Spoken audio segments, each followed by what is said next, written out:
I don't see too much difference myself in Rubber Soul and Revolver. To me, they could both be like Volume 1 and Volume 2. Rubber Soul was the pot album, and Revolver was we'd had acid on Revolver. Everybody's under this illusion that, and even George Martin was reading M&M saying, oh yeah, Pepper was their acid album. We'd had acid, including Paul, by the time Revolver was finished.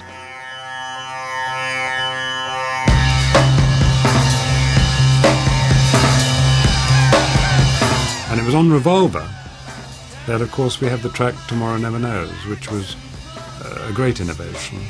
That's me and my Tibetan Book of the Dead period.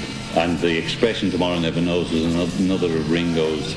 So I gave it a throwaway title because I was a bit self-conscious about the lyrics of Tomorrow Never Knows. So I took one of Ringo's malapropisms, which was like Hard Day's Night, and sort of to take the edge off the heavy philosophical lyrics. It's just recorded pretty straight. You know, there's nothing really. There's tape loops on it, which are a bit different, and the words are from the Tibetan Book of the Dead.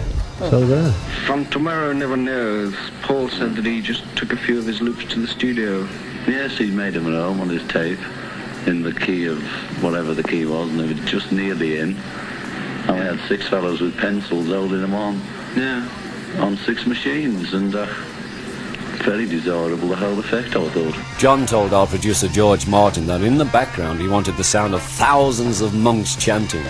George persuaded him to settle for 4 Beatles and a lot of tape loops with echo instead. When he came to me, he said, I want to have a really weird sound on this. He never liked his voice. He always wanted me to distort it.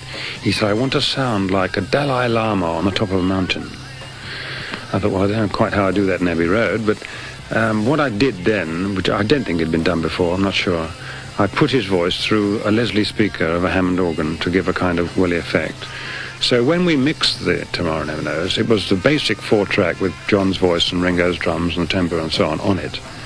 But then it was a live mix, because all over Abbey Road I'd commandeered control rooms where I had people with these loops on mono machines, holding them on with pencils, going forever. They were just going round and round and round, and fed those sounds through into the control panel where we were mixing. And we all got involved in the mixing. Everybody was at many hands, because Jeff Emmerich was doing the main balancing, and each of us were doing panning positions of the effects. And it was a good fun day, and I was sort of supervising the whole thing. And it was turned out to be what you know now today. But we could never do that again, because it was something that happened instantly.